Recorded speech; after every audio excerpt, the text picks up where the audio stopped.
Boa noite, saudamos a Igreja com a paz do Senhor Jesus. Aqui estamos mais uma vez para celebrar um culto ao nosso Deus. Continuamos neste formato digital em consequência da evolução da pandemia no nosso país e no nosso estado em particular. Sabemos que está havendo alguma movimentação para que as igrejas possam abrir e o comércio e as pessoas possam circular, porém as notícias também que chegam até nós são de agravamento da situação, ou pelo menos de uma não diminuição do agravamento da situação.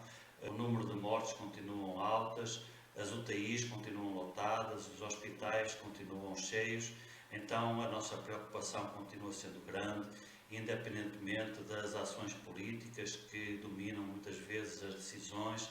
Cabe a nós também sabermos usar a nossa inteligência, a nossa capacidade, a nossa observação e tomar nossas decisões para sabermos realmente o que é melhor para nós, o que é melhor para a nossa igreja.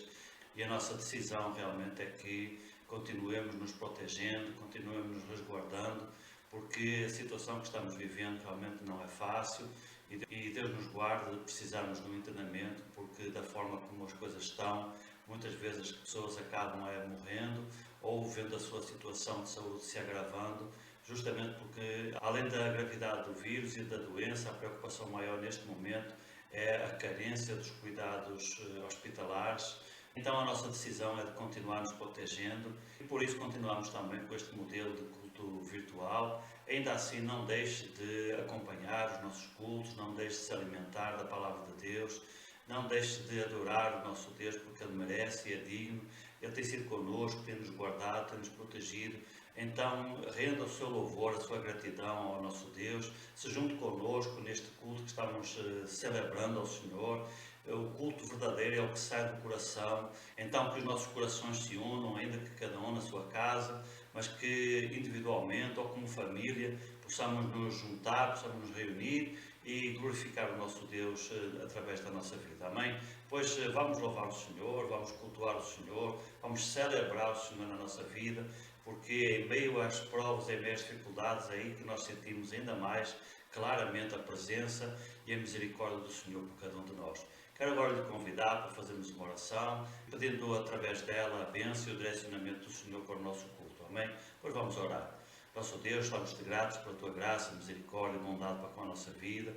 Queremos te agradecer, Senhor, porque até aqui tu nos tens guardado, tu nos tens protegido, mesmo em meio a todas estas dificuldades, e ainda que muitos de nós estão sofrendo limitações, estão sofrendo carências, estão sofrendo com toda esta crise humanitária, sanitária e também económica, às vezes até familiar.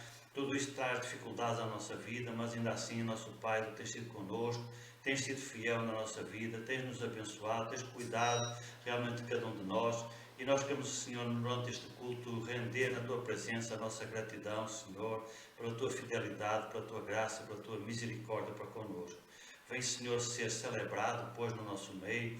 Queremos nos juntar, Senhor, ao coro universal que neste dia de domingo, de uma forma particular, se reúne para te celebrar nas suas vidas e assim, nosso Deus, que também na nossa igreja tu te sintas honrado e sintas glorificado, ainda que seja um culto virtual, ainda que cada um esteja no seu lar, ainda assim, nosso Pai, que tu possas nos unir também no mesmo espírito, numa mesma celebração de louvor e de gratidão ao teu nome. Te agradecemos por esta semana que se passou, pela forma como tu nos ajudaste, nos abençoaste, nos guardaste e cuidaste de cada um de nós. E hoje estamos aqui, nosso Pai, além de tudo, para te render a nossa gratidão por ter sido connosco.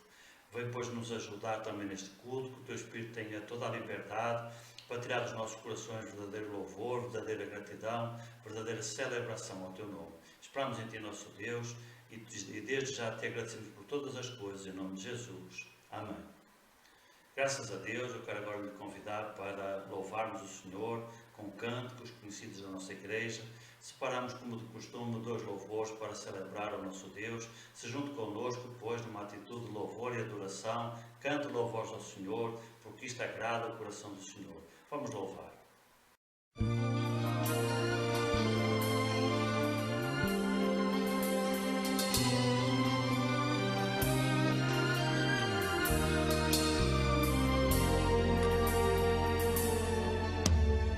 amigo que eu encontrei me surpreendeu.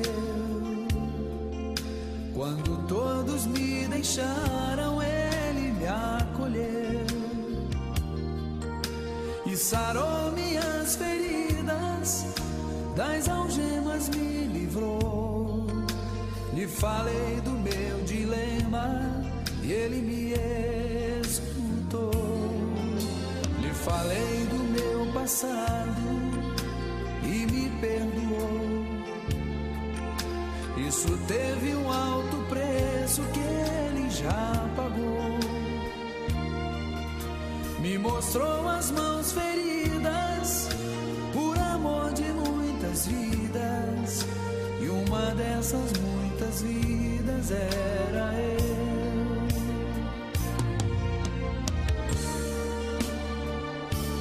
Quem nesse mundo amor tão grande pode ter, de entregar a própria vida sem temer?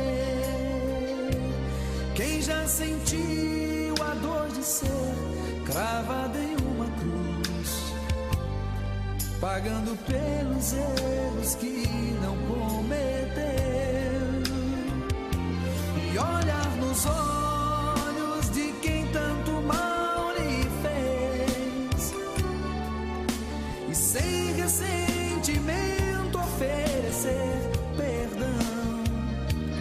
Quem pode ser melhor amigo que um Senhor, que pelo servo a própria vida renunciou? Quem pode ser melhor amigo que um Senhor,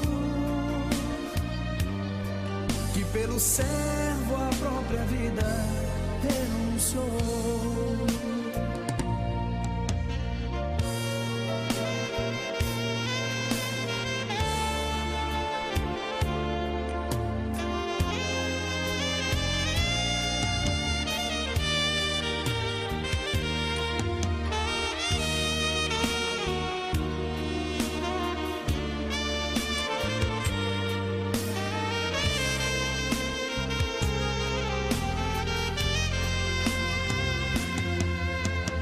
Falei do meu passado e me perdoou.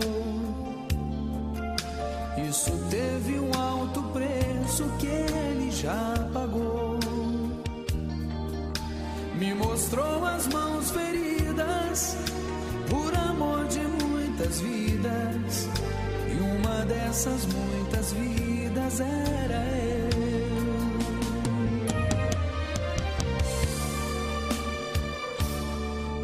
Nesse mundo amor tão grande pode ter, de entregar a própria vida sem temer? Quem já sentiu a dor de ser cravado em uma cruz, pagando pelos erros que não cometeu,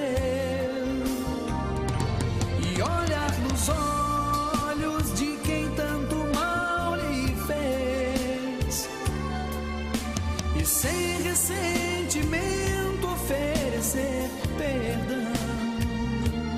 Quem pode ser melhor amigo que um Senhor, que pelo servo a própria vida renunciou? Quem pode ser melhor amigo que um Senhor, que pelo servo a própria vida renunciou?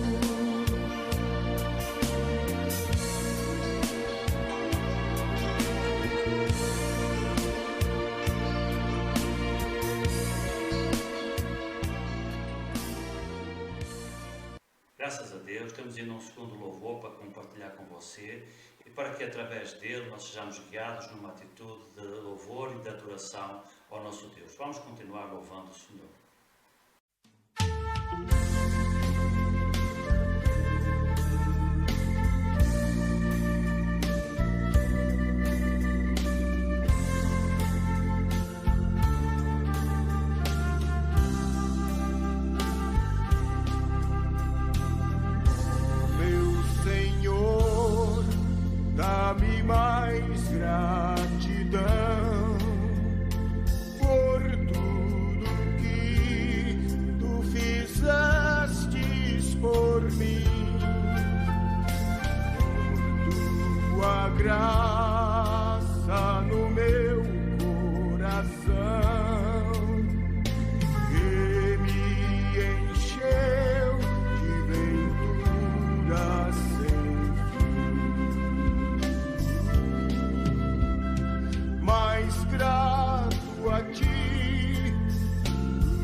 mais grato a ti, mais consagrado, ó, faz-me, Senhor, mais humilhado e cheio de amor, faz-me mais grato a ti,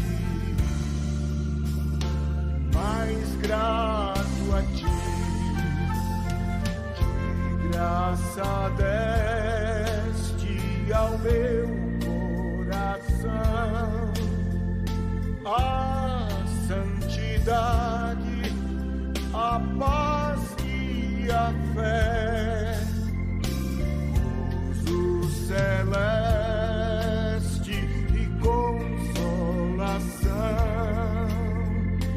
e liberdade de estar aos teus pés.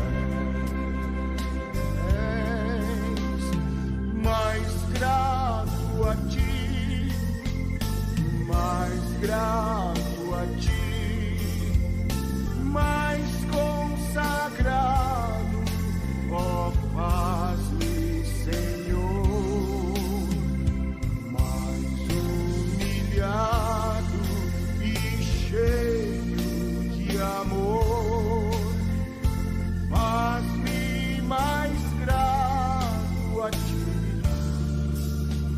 mais grato a ti.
Graças a Deus por este tempo de louvor e adoração que o Senhor nos permitiu-lhe render. E agora eu quero lhe convidar para ouvirmos juntos, para meditarmos juntos na Palavra de Deus. Eu escolhi para compartilhar com você uma pregação do pastor Hernandes Dias Lopes, uma pregação que ele faz lá num livro do Antigo Testamento, comentando acerca da situação política, econômica, social, judicial, religiosa da nação de Israel, e ao mesmo tempo trazendo para os nossos dias, e você vai poder observar como a palavra de Deus realmente ela é atual, como aquilo que acontecia há 2500 anos em Israel parece retratar de uma forma fiel exatamente o que nós vivemos nos nossos dias. Vamos ouvir a palavra de Deus. Quando eu leio o profeta Miqueias, parece-me que ele é mais atual do que Gazeta e Tribuna, que ele é mais contemporâneo do que Veja, Isto É. Quando eu leio este profeta, parece-me que ele é mais contundente de que Folha de São Paulo ou Correio Brasiliense. Quando eu leio Miqueias, eu noto que ele não prega para dentro dos muros, ele prega para fora dos muros. Ele não está apenas interessado na agenda eclesiástica, ele está interessado no que acontece nas cortes, no parlamento.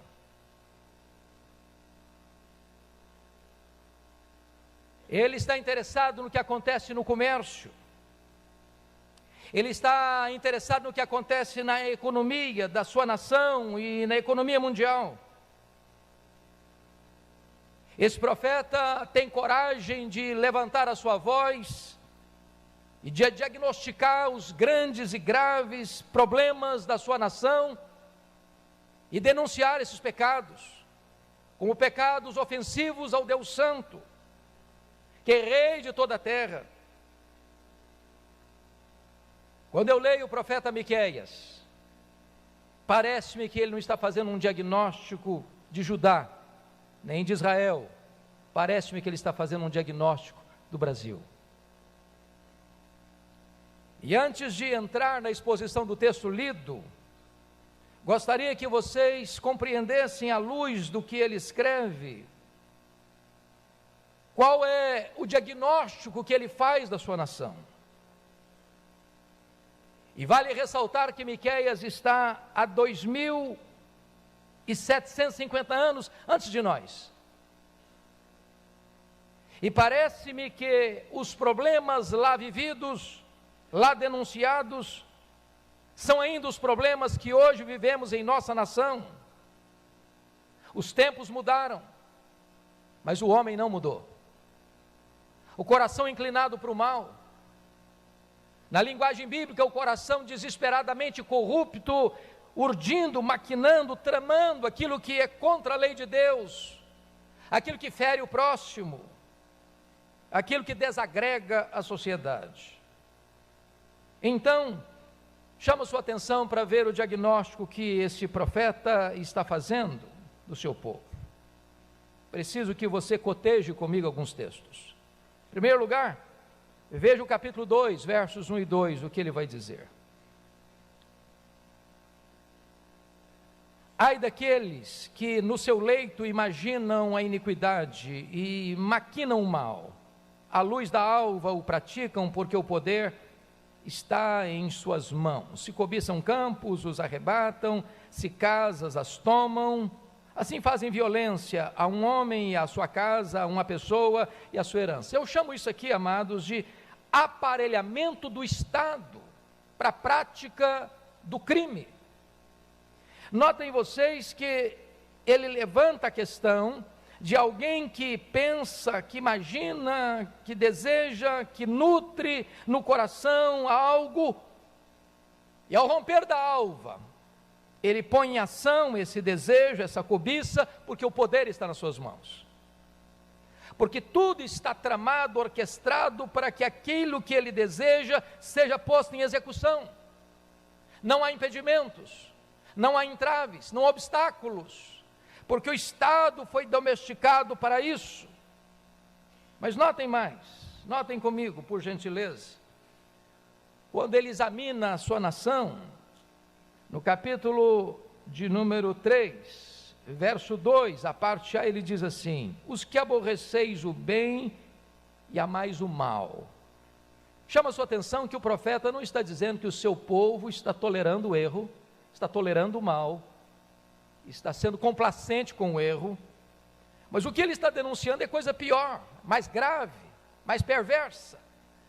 O que Miqueias está denunciando aqui é o que nós chamamos de inversão de valores.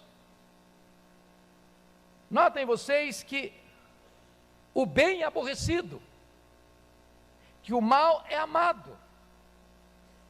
Amados, não é essa exatamente a realidade presente no Brasil e no mundo? Onde os valores não só são esquecidos, mas são pisados, escarnecidos. Onde a ética se arrasta pelas ruas. Onde os valores morais são tripudiados. onde os meios de comunicação, onde a grande mídia muitas vezes inverte os valores e tantas vezes promove o mal. Nas palavras do profeta Isaías, chamando luz de trevas e trevas de luz, o amargo de doce e o doce de amargo, onde a virtude é escarnecida, onde o vício é promovido, onde a honra é atacada e onde a degradação moral é aplaudida. Mas em terceiro lugar, olha o que ele diz acerca dos líderes do seu tempo, da sua nação, daqueles que estão com o poder nas mãos, no capítulo 3, verso 1. Veja comigo, por gentileza. Disse: eu ouvi agora, vós cabeças de Jacó, e agora ele está falando dos governantes de Judá, e vós chefes da casa de Israel, não é a vós outros que pertence saber o juízo? E olha o que ele vai dizer na parte B do versículo 2: e deles, ou seja, do povo, arrancais a pele e a carne de cima de seus ossos, que comeis a carne do meu povo, e lhes arrancais a pele, e lhes esmiuçais os ossos, e os repartis como que para a panela, e como com carne no meio do caldeirão. A linguagem dele é quase com a linguagem de tarja preta, de proibição, de abaixo de 18 anos não se pode ler uma coisa dessa. Ele está dizendo que há um espírito de canibalismo, de pessoas que assumem as posições mais altas da nação e em vez de servir ao povo, se servem do povo, deixando o povo não só à míngua, mas levando-o a uma destruição completa, usando uma linguagem gráfica quase que repugnante.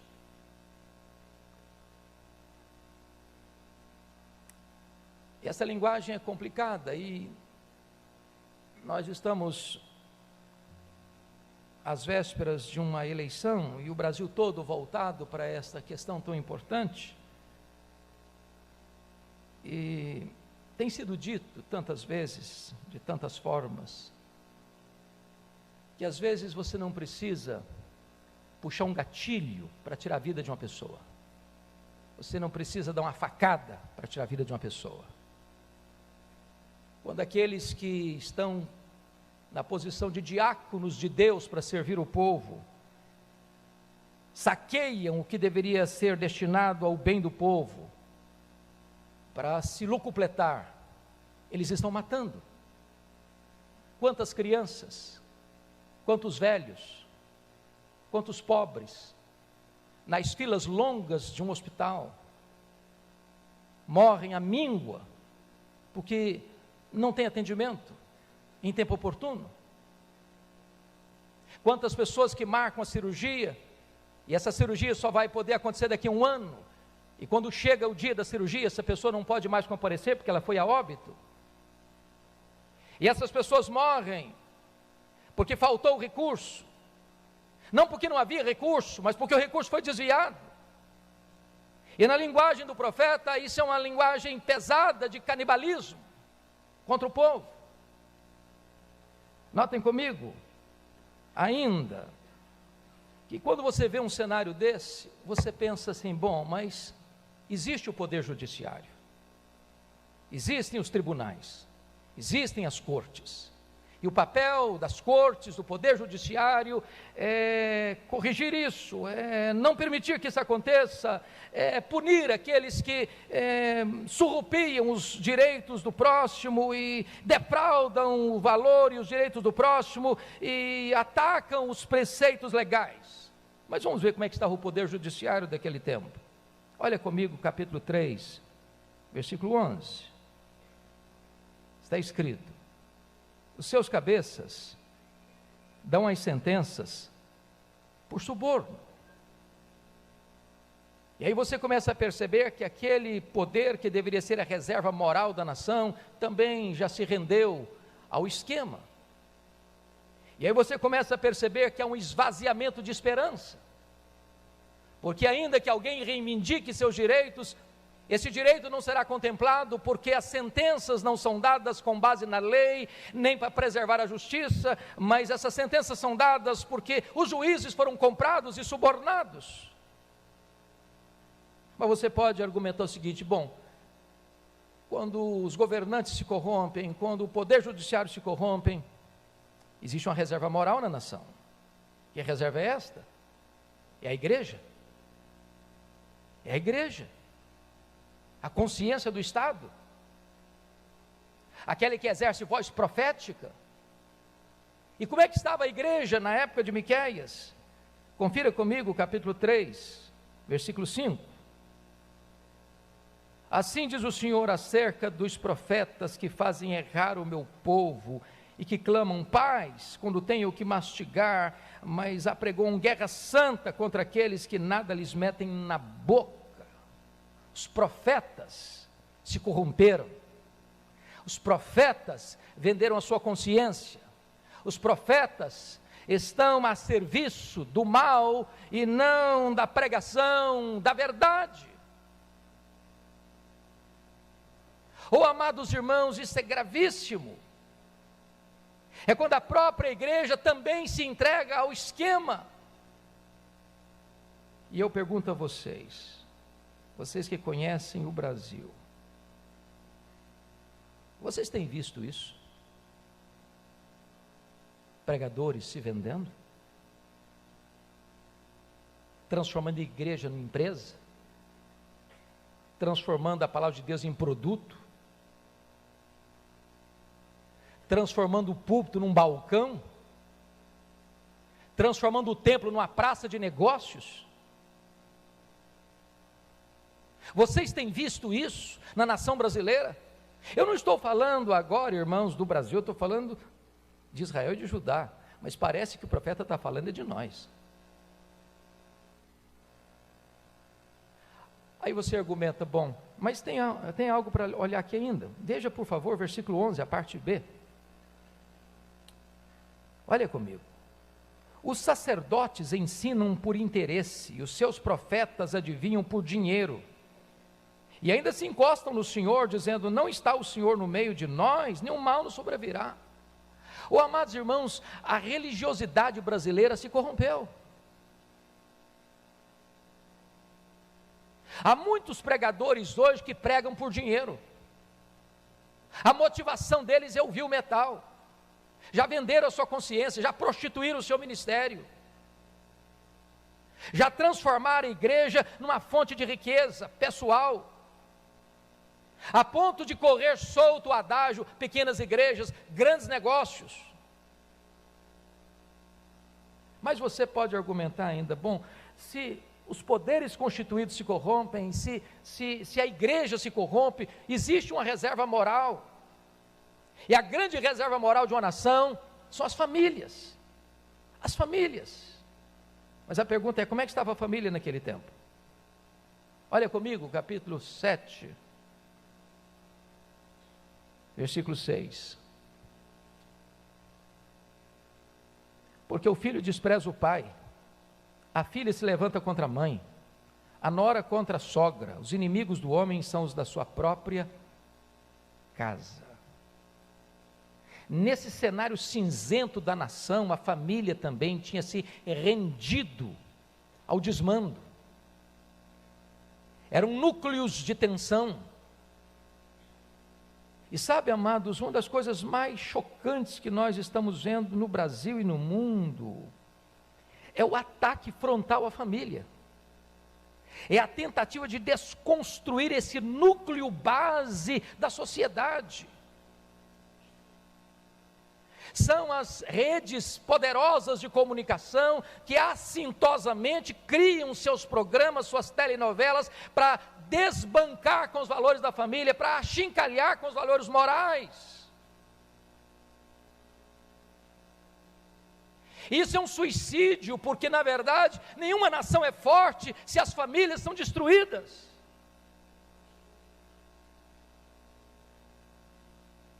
Qual o resultado?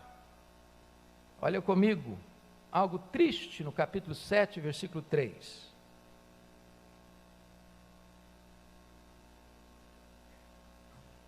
Porque a grande pergunta é essa: será que a corrupção, já estendendo os seus tentáculos, e vai se capilarizando na sociedade, mas cada um por si, casualmente, ou será que essa teia de corrupção está sendo tramada num sentido de isso está combinado, num conluio? Vejamos o que está escrito, capítulo 7, verso 3. As suas mãos estão sobre o mal, e o fazem, repete comigo, diligentemente. É incrível isso. Fazem o mal diligentemente. O mal é bem feito, é planejado, é refletido. Há reuniões, há planejamento. A gente escuta aí, chamado o crime organizado. O crime está organizado. Mas notem mais. O príncipe exige a condenação, o juiz aceita o suborno, o grande fala dos maus desejos de sua alma, e assim, preste atenção agora, todos eles juntamente urdem a trama. Então há um conluio para o mal.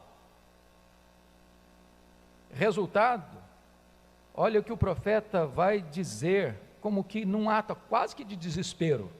Capítulo 7, verso 2.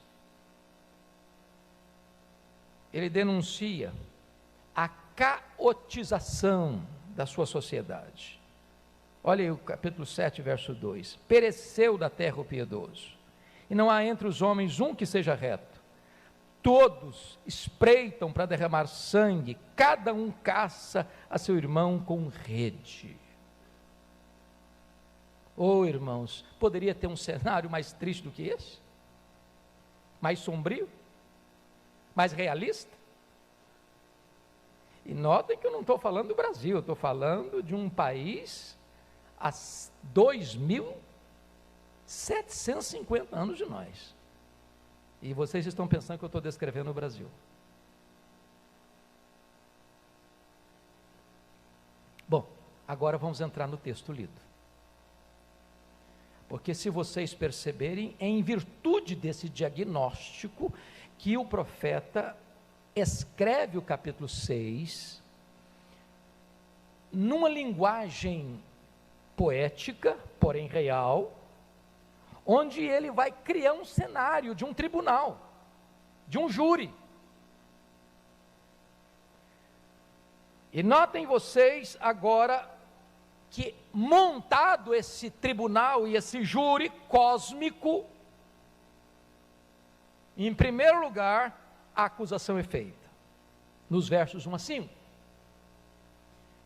E então o promotor chama o réu, olha comigo, versículo 1. Ouvi agora o que diz o Senhor. Levanta-te, defende a tua causa perante os montes e ouçam os outeiros a tua voz. Então notem vocês que o promotor está chamando o réu para se explicar, para se defender, para colocar a sua causa. Defende a tua causa. E ele chama os montes, os outeiros, para escutar essa defesa. E agora o júri recebe a instrução no versículo 2: ouvi, montes, a controvérsia do Senhor, e vós, duráveis fundamentos da terra, porque o Senhor tem controvérsia com o seu povo, e com Israel entrará em juízo. Preste atenção agora, Deus está falando aos pagãos, Deus está falando ao seu povo, Deus está falando a Israel, Deus está falando a Judá. Diríamos hoje, Deus está falando à sua igreja. A sua igreja. Terceiro, a promotoria apresenta a acusação contra o réu. E a primeira acusação contra o réu está no verso 3. Acusa o réu de ter se afastado de Deus. Povo meu, que te tenho feito? E com que te enfadei? Responde-me. Notem vocês que ele é o Deus da aliança. Povo meu, Apesar do seu pecado, da sua rebeldia, da sua desobediência, da sua apostasia, Deus ainda chama esse povo de meu povo, povo meu. Mas Deus faz uma pergunta cheia de emoção: que te tenho feito? O povo está reagindo com Deus como se Deus fosse carrasco, como se Deus fosse cruel, como se Deus não se importasse, como se Deus não amasse, como se Deus não cuidasse, como se Deus fosse completamente hostil ao seu povo. Então Deus pergunta: povo meu, o que te tenho feito? Onde eu errei contigo? Qual é a minha falha contigo? Por que tu ages assim comigo? Porque tu abandonas a minha lei, porque tu voltas as costas contra mim, porque tu me desobedeces de forma tão assintosa. O que eu te tenho feito? Responde-me.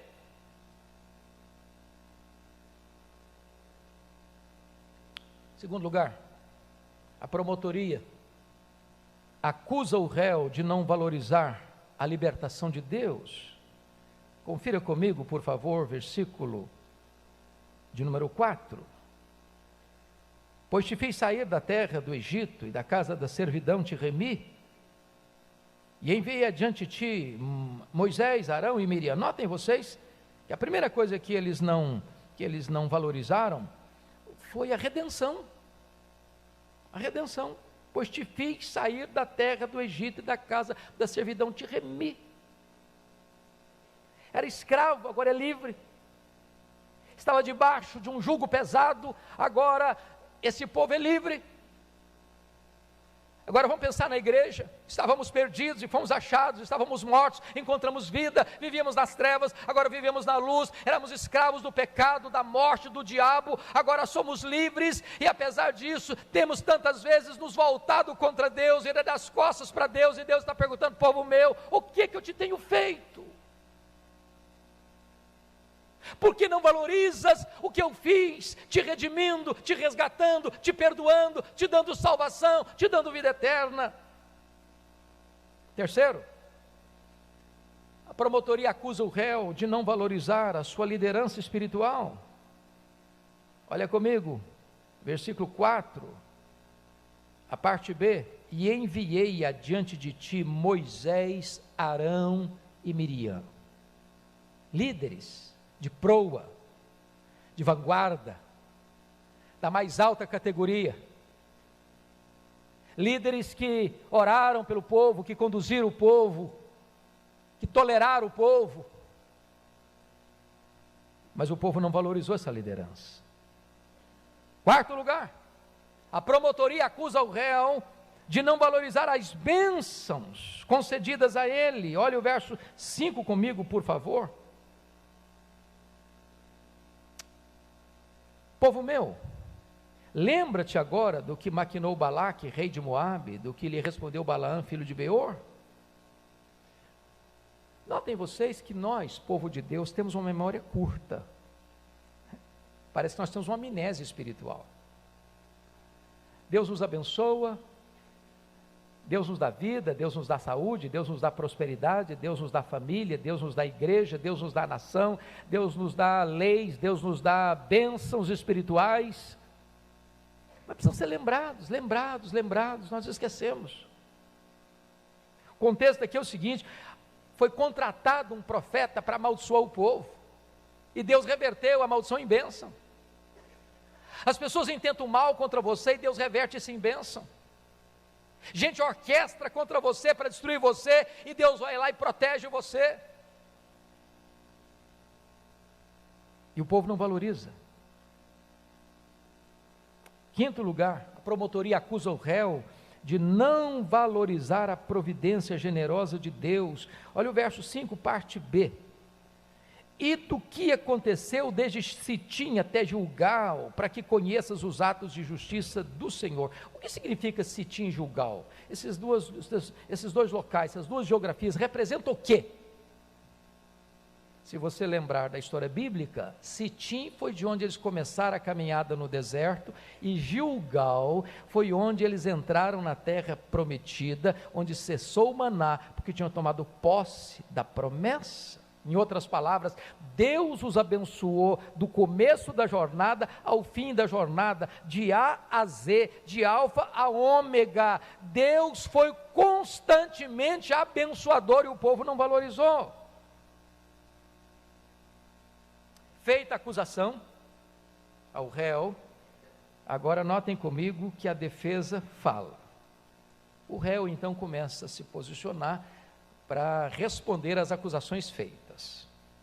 Como é que é esta defesa? Primeiro, veja o verso 6. Olha o que o povo diz. Com que me apresentarei ao Senhor e me inclinarei ante o Deus excelso? Virei perante ele com holocaustos, com bezerros de um ano? O que está escrito aqui? Holocaustos, bezerros de um ano? Foi Deus quem ordenou. A pergunta é, será que Deus está interessado apenas na formalidade do nosso culto? Preste atenção nisso, irmãos. Deus pode rejeitar-nos mesmo quando nós estamos fazendo o que Ele nos mandou fazer, se nós não estamos fazendo de todo o coração. A formalidade do culto não substitui a sinceridade do culto. É por isso que Jesus diz para a mulher samaritana: importa que os seus adoradores o adorem em espírito e em verdade. Ou seja, o nosso culto tem que ser bíblico, em verdade, mas tem que ser sincero, em espírito. Mas aí, bom, então Deus não quer isso, então vamos pensar em outra coisa. Olha o que eles escrevem, por gentileza, versículo 7. Agradar-se ao Senhor de milhares de carneiros, de 10.000 ribeiros de azeite. Em outras palavras, já que Deus não aceita esse culto aqui que eu estou trazendo, então vamos fazer uma coisa, vamos fazer muito, vamos fazer para impressionar, vamos fazer de forma grandiosa, vamos fazer de uma maneira extravagante, quem sabe Deus aceite. Não, Deus não fica impressionado com aquilo que impressiona os homens. Aí eles partiram para a terceira opção, a terceira alternativa, aí no versículo 7, parte B: darei o meu primogênito pela minha transgressão, fruto do meu corpo pelo pecado da minha alma. Vamos fazer algo então chocante, vamos fazer algo sacrificial, vamos então entregar os nossos próprios filhos para Deus. Não é isso que Deus quer. Deus não está atrás de adoração, Deus está procurando adoradores, que o adorem em espírito e em verdade. Dito isto, então a instrução é dada no tribunal. Veja qual é a instrução. Versículo 8. Ele te declarou, homem, o que é que o Senhor pede de ti. Primeiro, que pratiques a justiça. Pratiques a justiça. Deus não está apenas dentro dos templos evangélicos. Deus não está apenas dentro dos templos cristãos. Deus está lá fora nos tribunais. Deus está nas ruas. Deus está na economia, Deus está no comércio, Deus está na indústria, Deus está nas transações internacionais, Deus está nas transações nacionais, Deus está no parlamento, Deus está na corte, Deus está, meus irmãos, requerendo nos nossos relacionamentos prática de justiça. O grande problema de Israel é que Israel estava botando uma máscara de religiosidade para esconder a injustiça, e Deus diz: eu me interesso e com justiça. A religiosidade precisa demonstrar justiça, ela tem que ser praticada. Segundo, o que mais Deus requer? Que ames a misericórdia. Presta atenção que a justiça é praticada, mas a misericórdia tem que ser amada. Amada. Quantas pessoas que precisam de um braço estendido, quantas pessoas que precisam de mais tempo seu, de socorro seu, de amor seu, de exercício seu, de prática de misericórdia sua. O que mais Deus quer, seu povo? Que andes humildemente com o teu Deus. Amados irmãos, eu não tenho dúvidas disso. É impossível um ser humano praticar justiça e amar misericórdia sem primeiro andar humildemente com Deus. Aqueles que negam a existência de Deus não podem, de forma plena, exercer justiça nem amar a misericórdia. Porque o exercício da misericórdia e o amor, o exercício da justiça e o amor à misericórdia são consequência de se conhecer a Deus e andar humildemente com Deus. Notem comigo que agora o julgamento é concluído. O juiz ordena que o réu ouça a sentença. Versículo 9: a voz do Senhor clama a cidade, verdadeira sabedoria temer-lhe o nome. Ouvi, ó tribos, aquele que a cita. É como se o juiz estivesse dizendo para o réu: levanta-se, escute agora a sua sentença. E então o juiz vai mostrar os dispositivos que o réu infringiu da lei. Que dispositivos são esses? Primeiro, o crime das riquezas mal adquiridas. Versículo 10: ainda há na casa do ímpio os tesouros da impiedade. Irmãos amados, Lava Jato tinha lá há 2.750 anos.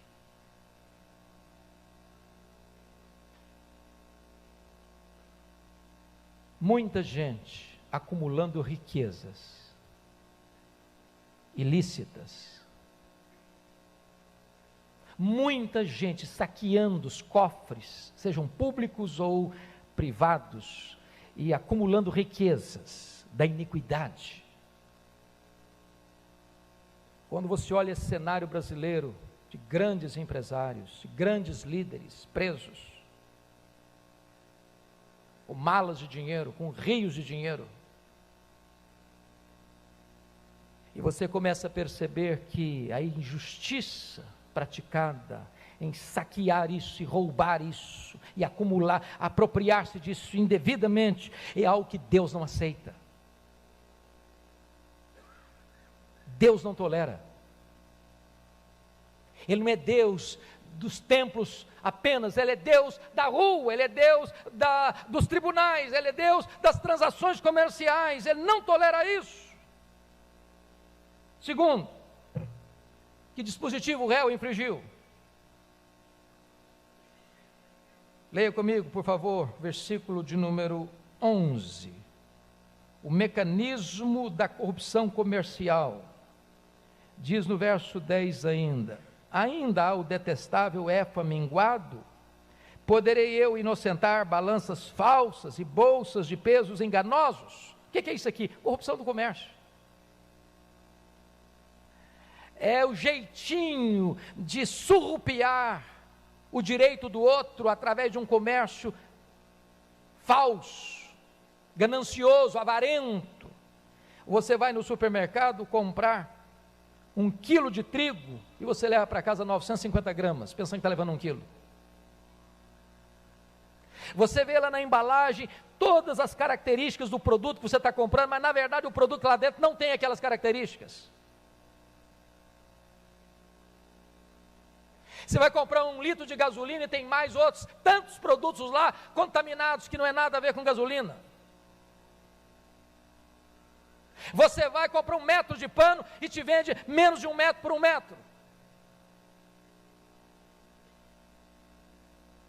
E Deus está dizendo: eu não tolero balança enganosa, eu não tolero você vender um produto dizendo que é isso e não é exatamente isso. Deus não tolera isso.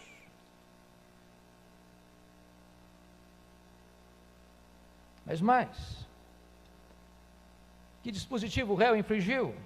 Olha comigo, por favor, versículo 12. Porque os ricos da cidade estão cheios de violência, e os seus habitantes falam mentiras, e a língua deles é enganosa na sua boca. É óbvio, queridos irmãos, que o profeta não está condenando o rico pelo rico, não é pecado ser rico. Muitos homens de Deus foram homens ricos. A Bíblia fala de Jó, que era o homem mais rico da sua geração, e ao mesmo tempo o homem mais piedoso da sua geração. O que o profeta está denunciando aqui é quando o homem fica rico porque ele explorou, ele fica rico porque ele fez negociatas ilícitas, ele fica rico porque ele se corrompeu, ele fica rico porque deu propina, porque recebeu propina, porque ele vendeu a sua consciência, porque ele surrupiou o direito do outro, e Deus está dizendo: eu não aceito isso.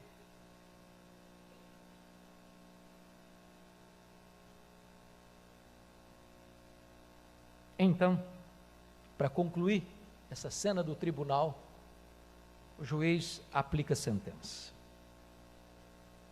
Em primeiro lugar, o réu colherá o que plantou. Olha comigo o versículo 13. Assim também passarei eu a ferir-te, te deixarei desolada por causa dos teus pecados. Existe uma lei inviolável, é a lei da causa e do efeito. O que o homem planta, isso ele colhe. O que ele faz, seja o bem ou seja o mal, ele receberá a retribuição na mesma medida. Segundo, o réu experimentará uma insatisfação crônica, versículo 14. Comerás e não te fartarás, a fome estará nas tuas entranhas, removerás os teus bens, mas não os livrarás, e aquilo que livrares, eu entregarei à espada. Preste bem atenção nisso, irmãos. Comerás e não te fartarás, a fome estará nas tuas entranhas. Mas como assim? Ele é rico, ele se apropriou. O que o texto está querendo dizer é o seguinte: não importa se você vai para os restaurantes mais caros, não importa se você come e paga 500, 600 reais num prato chique, você come, mas há um vazio dentro de você. Você come e a alma está vazia. Deus não permite que essa pessoa se plenifique, tenha prazer, tenha deleite, tenha alegria. Quando eu leio, quando eu escuto, quando eu vejo uma pessoa com dinheiro que ele não conquistou com o suor do seu rosto, pagando 30 mil reais numa garrafa de vinho no Brasil, é uma afronta à miséria do nosso povo. E Deus está dizendo que ainda que ele sorva cada gota desse vinho, Deus não deixa que ele sinta prazer.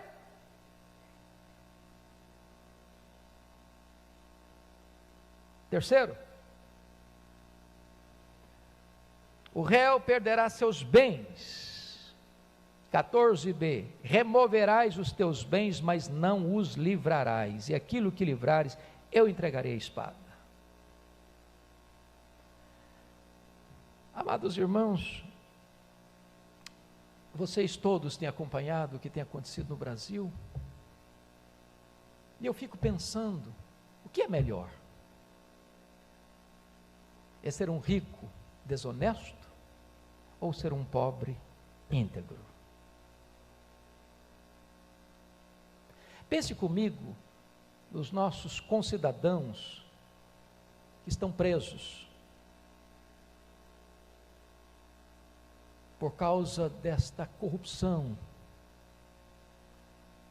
galopante que assaltou o Brasil. Que prazer ter uma pessoa dessa. Não importa se o dinheiro já foi descoberto ou ainda está escondido. Que prazer.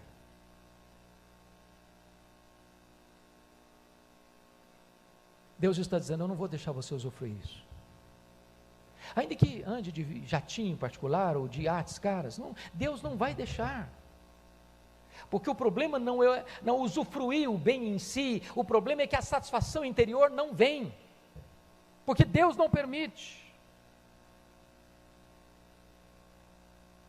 Quarto lugar, o réu terá seus investimentos frustrados. Olha o versículo 15. Versículo 15, verso 16, parte A. Semearás, contudo não cegarás, pisarás azeitona, porém não te ungirás com azeite, pisarás a vindima, no entanto não lhe beberás o vinho, porque observaste os estatutos de Onri e todas as obras da casa de Acabe, e andaste nos conselhos deles. Se você for ler a Bíblia, você vai ver que Onri e Acabe foram os piores reis de Israel, que levaram o povo para a idolatria. O que o texto está dizendo é que os cabeças de Israel, em vez de andarem com Deus, foram buscar a idolatria dos povos pagãos, para se chafurdarem nas mais diversas práticas idolátricas, de feitiçaria e de imoralidade.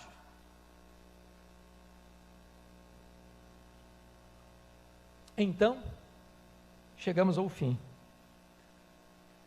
E a sentença é lida da seguinte maneira: por isso, olha a sentença final, por isso, verso 16, eu farei de ti uma desolação, dos habitantes da tua cidade um alvo de vaias, assim trareis sobre vós o opróbrio dos povos. Trocando em miúdo, sabe o que significa isso? 70 anos de cadeia.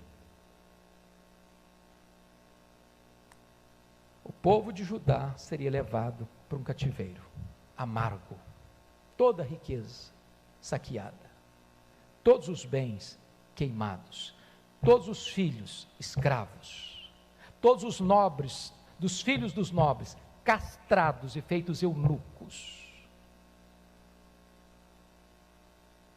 Porque de Deus não se zomba.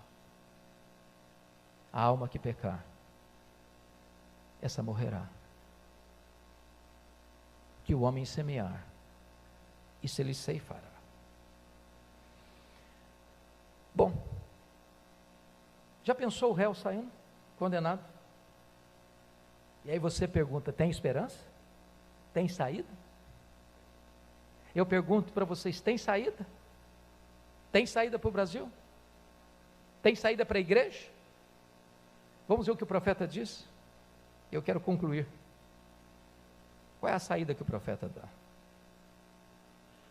Primeiro, olha o que é que ele diz dele mesmo, exortando o seu povo, capítulo 3, versículo 8. Eu, porém, estou cheio do poder do Espírito do Senhor, cheio de juízo e de força, para declarar a Jacó a sua transgressão e a Israel o seu pecado. Pense comigo, irmãos, que a igreja precisa se arrepender. Para chamar a atenção da nação, a igreja precisa se arrepender.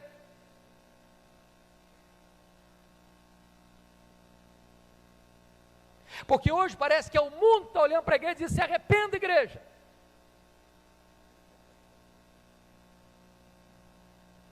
Mas qual a saída para a nação? Capítulo 5, verso 2, por favor.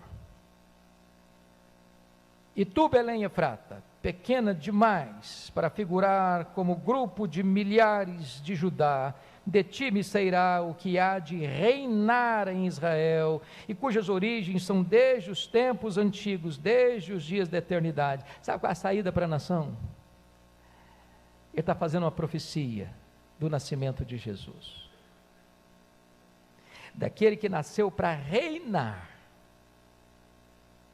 para governar o nosso coração.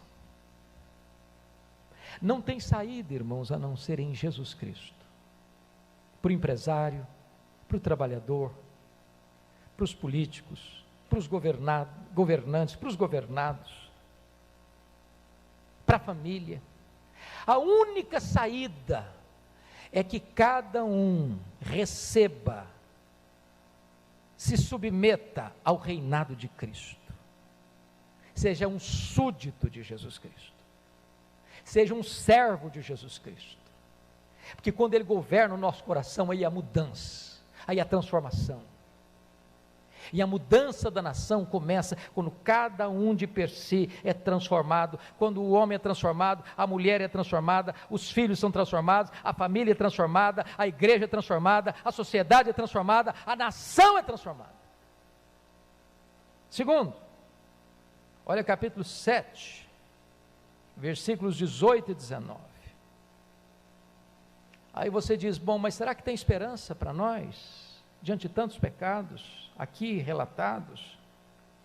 Será que Deus ainda vai dar uma chance? Será que Deus ainda vai ter misericórdia? Olha o que está escrito nos versículos 18 e 19 do capítulo 7. Quem, ó Deus, é semelhante a ti? Que perdoas a iniquidade e te esqueces da transgressão do restante da tua herança. O Senhor não retém a sua ira para sempre, porque tem prazer na misericórdia. Tornará a ter compaixão de nós, pisarás aos pés as nossas iniquidades e lançará todos os nossos pecados nas profundezas do mar. Eu quero dizer para você que Deus é misericordioso, que Deus ama a misericórdia e tem prazer no perdão. Aquele que está chafurdado na lama, aquele que está preso no cipoal do vício, aquele que está mergulhado no mais profundo caudal da corrupção, se arrepender e se voltar para Deus, Deus perdoa, Deus lança os pecados nas profundezas do mar, Deus restaura e faz tudo de novo na sua vida. Portanto, Agora é uma decisão pessoal. E eu convido você para ficar em pé comigo e ler em voz alta, eloquente, altissonante, capítulo 7, verso 7.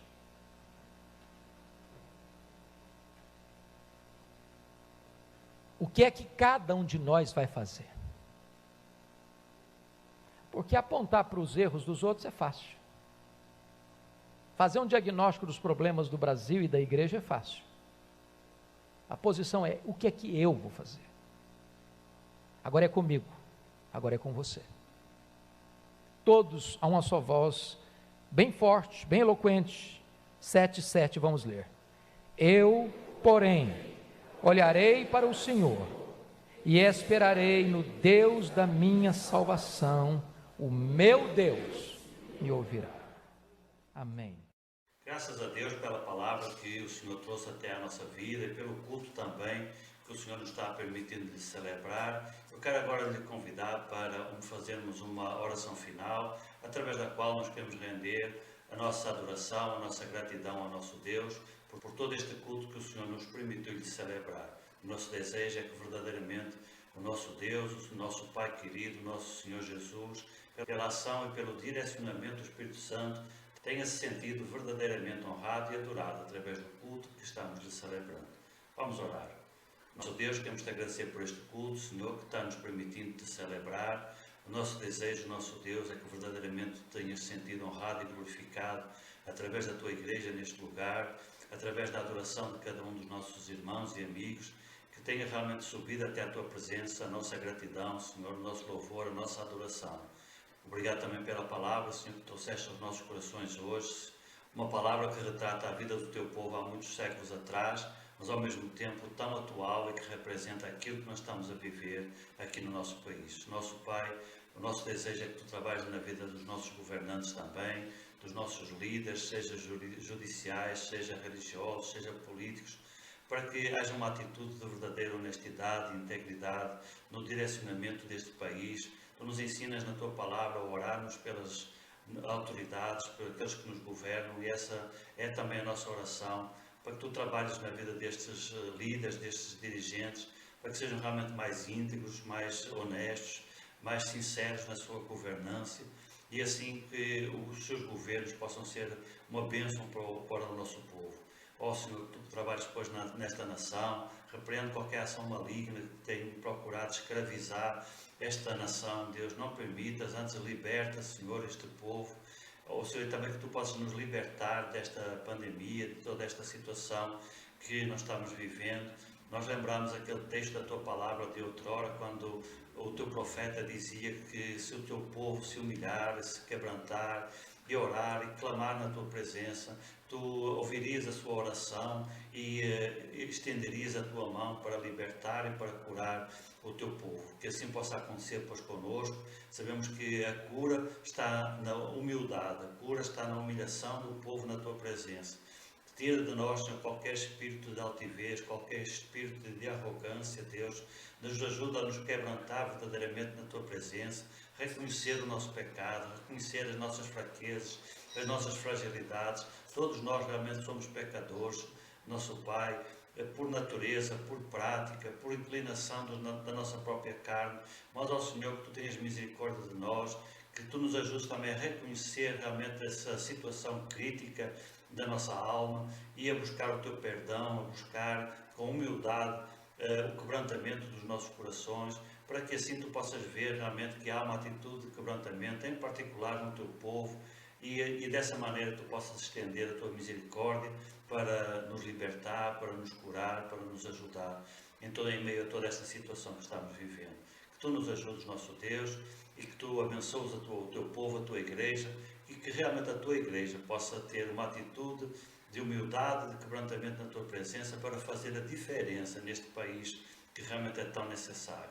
Também colocamos na tua presença, nosso Deus, esta nova semana que hoje se inicia. Queremos rogar a tua guia, a tua direção, a tua bênção para a nossa vida, também a tua cobertura espiritual, a tua proteção para cada um de nós, e que de hoje a 8 dias possamos estar de novo com corações gratos vindo à tua presença para te louvar e para te adorar e para te agradecer pelas tuas misericórdias para connosco. Recebe, pois, este culto, nosso Deus. Obrigado pelo privilégio que nos deste de te celebrar nas nossas vidas. É o que te pedimos, agradecidos em nome de Jesus. Amém. E que o amor de Deus nosso Pai, a graça infinita do Senhor Jesus, a comunhão e as consolações do Espírito Santo de Deus seja com a sua vida, com a sua família, com toda a sua casa. Receba a sua bênção. Amém. Que Deus vos abençoe.